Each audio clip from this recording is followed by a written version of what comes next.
Hello, you beautiful people. Skippy The Loremaster here. Welcome to my channel. And today I'm going to be telling you why New Orleans and Louisiana just might have a brighter future than you think.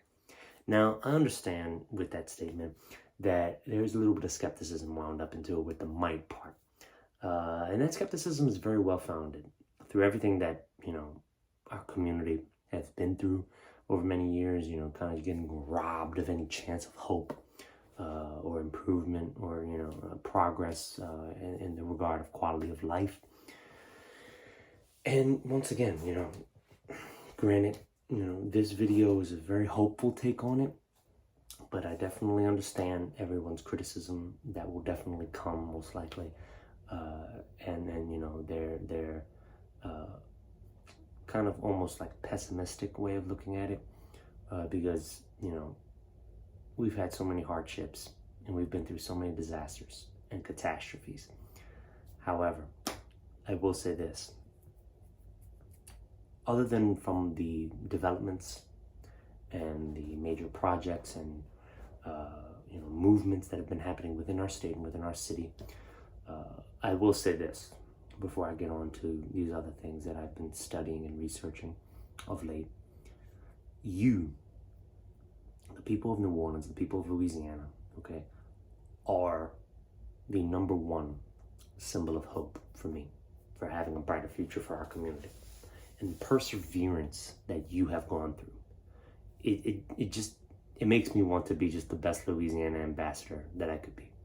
Okay, not even necessarily for the state or for the city or the governments that are associated with them, or even the businesses or anything that are associated with them, but for the people.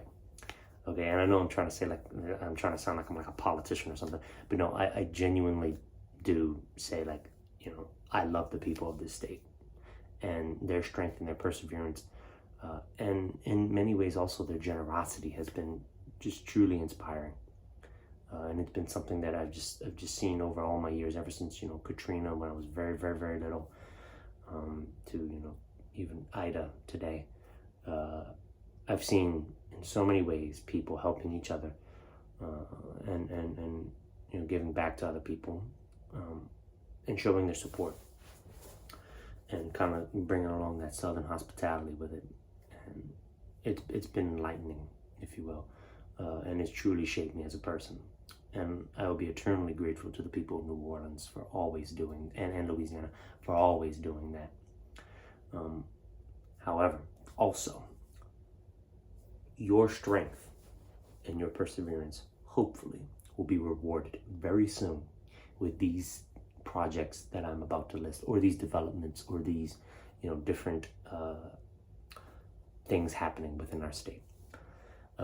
And your strength, once again, it will be paid back, hopefully in full, okay, from these different things.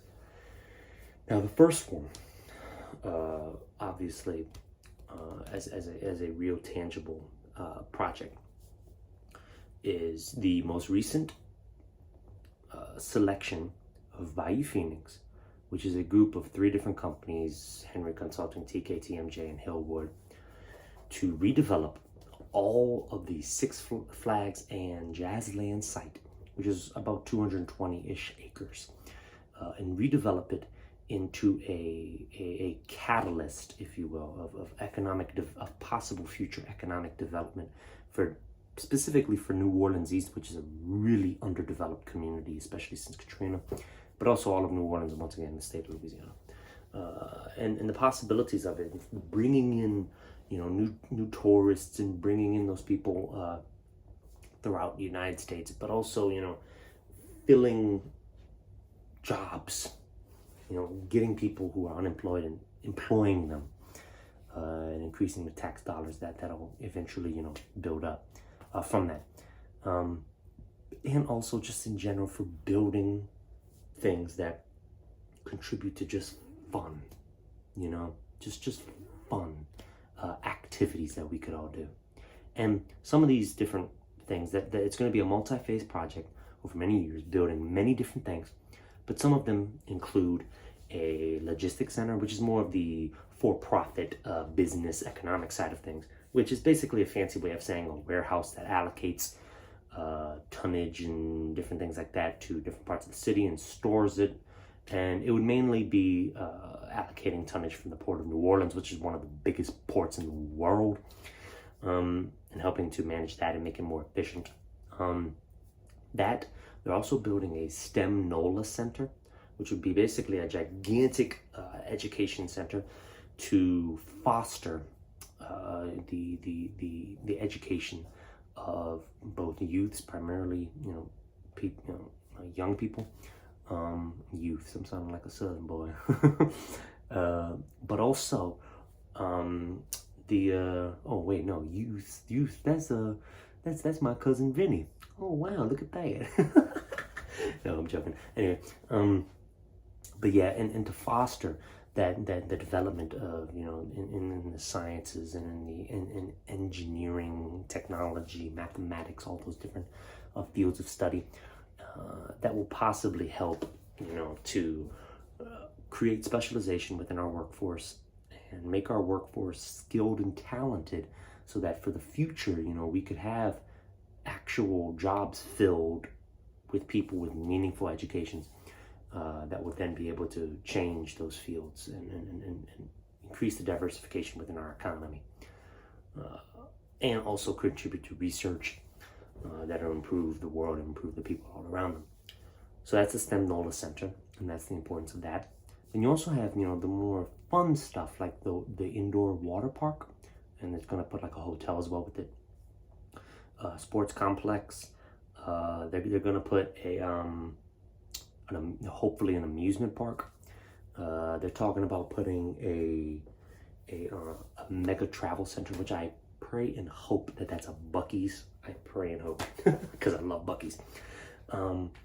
And renovating the Eastover area and a couple other different things that they're going to be doing with the project. And I think I've vetted it, and I've vetted the companies, and all of the companies are very credible. Hillwood is the financing arm of the company, so it's that big Texas oil money that we need, that direct foreign investment. When I say foreign, I mean just out of the state, It's that money that we need, and it's going to provide hundreds of millions of dollars kind of funneling into our state economy to just help it. And that's along with the Bayou Phoenix aspect of it, the Phoenix, the rebirth kind of our local economy. And that money from them is super crucial. And it's a Ross Perot Jr. company, which obviously most people know who Ross Perot is. And then TKTMJ and Henry Consulting are both local companies, that have investments here, and they are connected to the community. And the community outreach has been wonderful from them, and they have shown in their project things that people wanted here, like from the community organization, New Orleans Matters, and the local pastors and business people, and just everyday people like me. We've put our feedback there, and they've listened, and they're providing things that we want that'll improve our economy and improve our quality of life, and hopefully raise property values, and also employ more people, and all those kinds, and educate people and other different things like that. And I think it's something that's hopeful, and it can be something that can provide, once again, as I said earlier, a catalyst for future development within the East, and maybe even allow for more retail options to come to the East and New Orleans and surrounding areas as well. And it'll increase the traffic as well of people coming in through here, even more than it already is.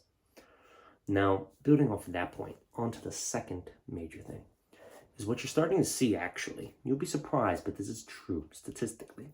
What you're starting to see is, other than when COVID happened and kind of disrupted that whole system, we have been having, on a yearly basis, an increasing amount of tourists coming to our state. Okay, all over our state. Obviously, very much centered in New Orleans as well, but have been going all over our state to all kinds of different state parks all over the place. And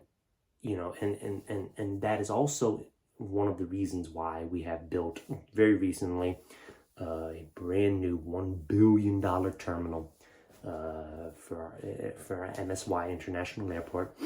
And and is to, you know, continue being able to have that traffic, that increasing traffic flow through here and flow through here efficiently.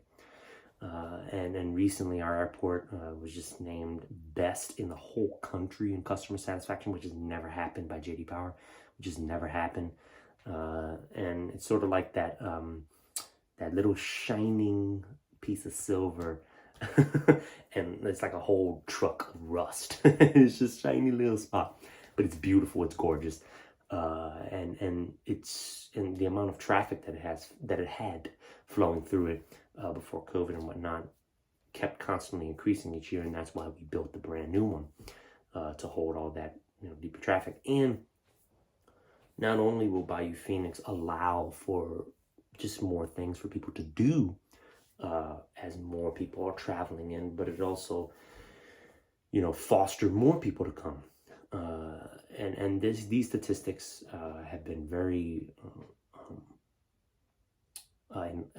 honestly inspiring and encouraging for the future of our tourism industry, because we are largely based off of tourism industry.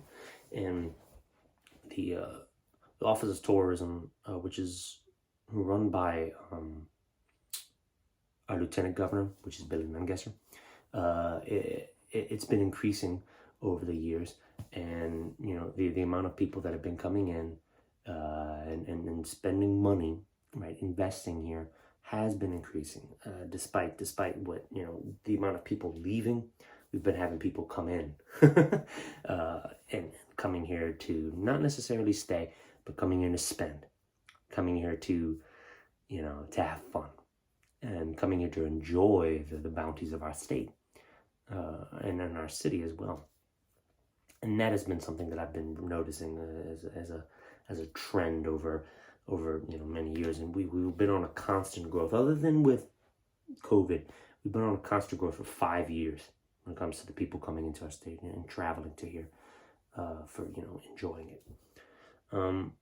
Now, also building off of that point and building off of the tourist, the gigantic influx of tourists and the new airport that we have used to manage them better properly, we've also noticed a growing tech industry. Now, back in the day, back in like the 90s, I believe, they had like a little moniker. They called it the Silicon Bayou, if you will, and that kind of went dormant for a long time. But you're starting to see it kind of, you know, have like a little bit of a renaissance lately within Louisiana. And you're starting to see a lot of these people who are moving out of California, which is still the capital of the tech industry, you know. However, it's starting to decrease over time, and there's many reasons, you know, whether that be regulations or you know, the COVID restrictions or anything like that, and people are getting sick and tired of that. And what you're starting to see this mass exodus to Texas specifically. But we've been sort of getting the crumbs, if you will, and people have been coming here as well. And believe me, those crumbs are worth millions and billions of dollars. Okay, they're worth millions and billions of dollars.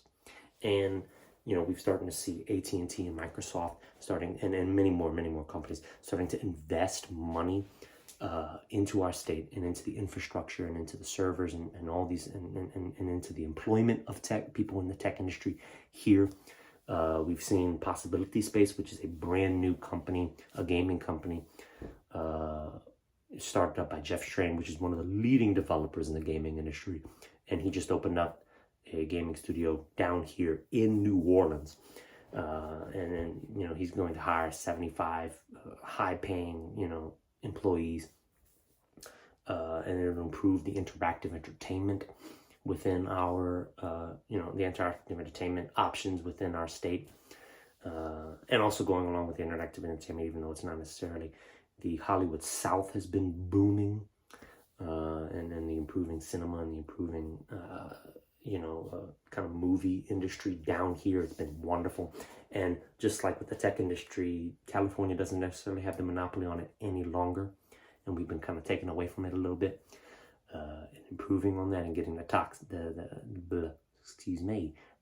dollars from that, and, you know, allocating it properly. And, you know, there have been a couple other things. There have been a couple political developments, although I don't like to get into politics, and I'm not going to. But there's been a couple political developments that I've liked lately that are a little unifying, which I strive for. I love that. And then you have, you know, Gail Benson, who was the wife of Tom Benson, who is one of the, in my, like, I love him. He's like one of the most respected people for me within the state of Louisiana, and how much he gave back to the community was just insane. And he created an empire and didn't just hold the empire for himself. He shared it with everyone. And well, Gail Benson just announced that after she dies, she's already worked out with her lawyers and stuff like that to sell the team, which is approximately worth about $3 billion today, which Tom Benson grew over so many years. And she plans on selling the team and making it and keeping it in New Orleans and the New Orleans Pelicans as well, the Saints and the Pelicans, and keeping it in New Orleans, okay, for the foreseeable future, and giving all of the proceeds, you know, all of the sale of the Saints and of the Pelicans to local charities and nonprofit organizations throughout all of Louisiana to give back to the people. And that generosity is another thing that just makes me just want to say, you, the people, is something that it just gets me every time when I see the generosity in our people and giving back to our people and just helping our people through these different catastrophes. It's just been so great. So, you know, a mixture of these different infrastructure projects all throughout, and also we just passed an infrastructure bill for the state of Louisiana. This is separate from the federal one that they were working on or whatever. But, you know, and it's going to improve the roads, the bridges, the highways, the airports, which is important. You know, we just built this big brand new one, which is lovely. And, you know, Bayou Phoenix obviously is so great for our local community, but the growing amounts of tourism coming into our state and into our city, and the booming tech industry that is starting to grow, not only big companies, but with startups as well, has been wonderful. And just makes me a Louisiana ambassador every day. And I just try to be such a rational optimist with this stuff, despite the terrible stuff that's happened to us. And I really hope that I can kind of distill that optimism to you, hopefully, through this video. Well, anyway, that'll be all. Thank y'all for sticking around this long. It's really appreciated. You know, click that. Don't forget to subscribe, y'all. It's eternally. I appreciate it so much. Click that notification bell to stay up to date on all my most recent content. Y'all stay safe. Y'all stay healthy. Y'all stay happy out there, and y'all have a great one. Okay. Bye bye.